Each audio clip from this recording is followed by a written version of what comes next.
काल मुख्य निवडणूक आयुक्तांनी राहुल गांधींना माफीसाठी थेट 7 दिवसांचा अल्टिमेटमच दिला। तर आता विरोधकांनी महाभियोग आणण्याची तयारी केल्याची माहिती आहे। पाहूया। हलफनामा देना होगा या देश से माफी मांगनी होगी, तीसरा विकल्प नहीं है। आपके माध्यम से मैं ये भी कहना चाहता हूं, अगर 7 दिन में हलफनामा नहीं मिला तो इसका अर्थ ये सारे आरोप निराधार हैं। राहुल गांधींना 7 दिवसांचा अल्टिमेटम देणारे निवडणूक आयोगाचे मुख्य आयुक्त ज्ञानेश कुमारांच्या विरोधात महाभियोग आणण्याची तयारी विरोधकांनी केली आहे। भाजपा का स्पोक्सपर्सन बन के उनके तौर तरीके से ये लोग काम करते हैं, उसी तरह से जवाब देते हैं। जो बीजेपी के स्पोक्सपर्सन ने जो जिस तरह से पहले प्रेस कॉन्फ्रेंसेस की थी, जो इश्यूज उठाए थे, जिस तरह से बात कर रहे थे, वही टोन और टेनर में ये बात कर रहे थे। ये बिल्कुल अनएक्सेप्टेबल है। कंप्लीटली इम्पार्शियल सीईसी चाहिए, इम्पार्शियल इलेक्शन कमीशन चाहिए और फ्री एंड फेयर इलेक्शन इस देश में चाहिए। अगर नौबत आती है, जरूरत पड़ती है डेमोक्रेटिक प्रोसेस में, पार्लियामेंट्री डेमोक्रेसी में जो भी हथकंडे हैं उसको अपनाने के लिए हम रेडी। कर्नाटकातील महादेवपुराव विधानसभा मतदारसंघात 1,250,000 मतं बनावट असल्याचे पुरावे राहुल गांधींनी सादर केले आणि वोट चोरीचा आरोप करत बिहारमध्ये मतदार अधिकार यात्रा सुरू केली। पण निवडणूक आयोगाने राहुल गांधींचे आरोप फेटाळलेत आणि चौकशी करायची असेल तर प्रतिज्ञापत्र सादर करा अशा कडक सूचना करत 7 दिवसांचा अल्टिमेटम दिलाय। इलेक्शन कमीशन ने मुझसे एफिडेविट मांगा और किसी से एफिडेविट नहीं मांगा। कुछ दिन पहले बीजेपी के लोग प्रेस कॉन्फ्रेंस करते हैं, उनसे कोई एफिडेविट नहीं मांगा, मुझसे एफिडेविट मांगा। कहते हैं कि आप एफिडेविट दो कि आपने जो हमें कहा, आपने जो डेटा रखा है वो सही है। उन्हीं का डेटा है, उन्हीं के आंकड़े हैं, मुझसे एफिडेविट मांग रहे हैं। हमने उनसे सीसीटीवी जो वीडियोग्राफी है वो मांगी, मना कर दी।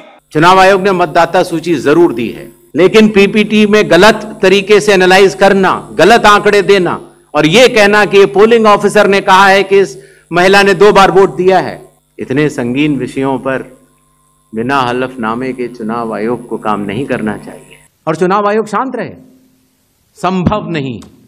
हलफनामा देना होगा या देश से माफी मांगनी होगी, तीसरा विकल्प नहीं है।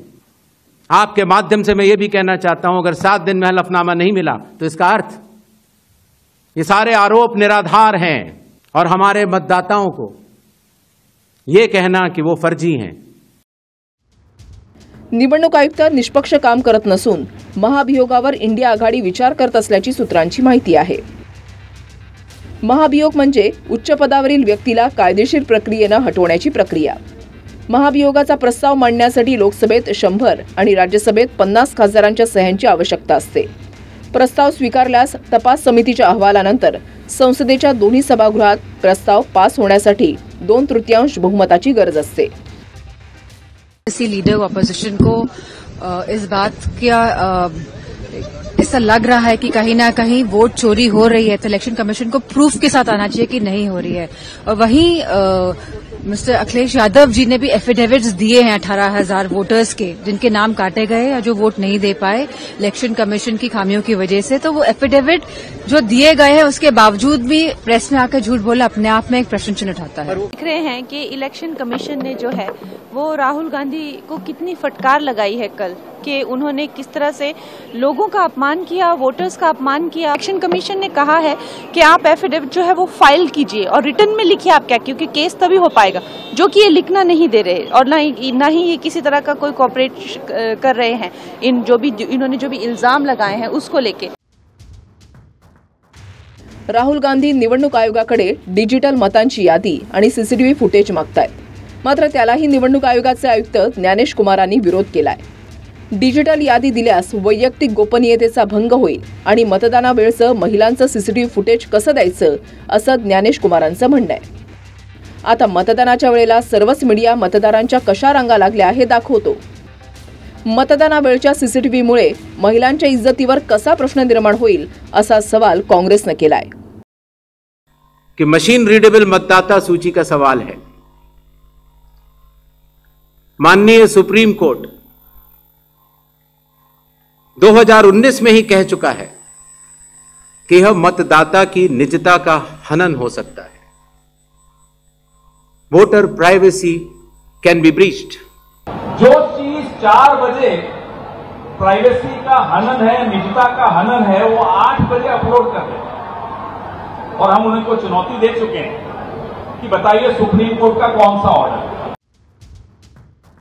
हमने कुछ दिन पहले देखा कि कई मतदाताओं की फोटो उनकी अनुमति के बिना मीडिया के समक्ष रखी गई, उनके ऊपर आरोप लगाए गए, उनका इस्तेमाल किया गया। क्या अपनी माताओं, बहुओं, बेटियों सहित किसी भी मतदाता की सीसीटीवी वीडियो चुनाव आयोग को साझा करनी चाहिए क्या?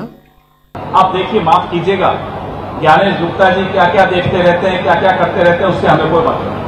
उनके मन में भी ऐसे विचार कैसे आते हैं हम नहीं जानते। ये गुप्त ज्ञान हमारे पास नहीं, गुप्ता जी के पास। जो सीसीटीवी फुटेज 45 दिन तक सही है, 46वें दिन वो मां बेटियों के, मां बहनों की इज्जत पर कैसे सवाल या निशान उससे लग जाए, ये बात नहीं समझना है। बिहारमध्ये 3-4 महिन्यात विधानसभेच्या निवडणुका आहेत। त्याआधी 65 लाख डिलीट मतांवरून राजकारण तापलं, ज्यात जिवंत असलेल्या मतदारांना मृत दाखवून त्यांना मतदार यादीतून हटवण्यात आलं। अखेर सुप्रीम कोर्टानं निवडणूक आयोगाला नावं जाहीर करण्याचे आदेश दिले।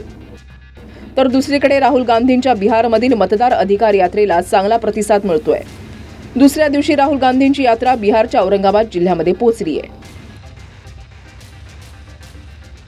बिहारहून प्रमोद जगतापसह ब्युरो रिपोर्ट, TV9 मराठी।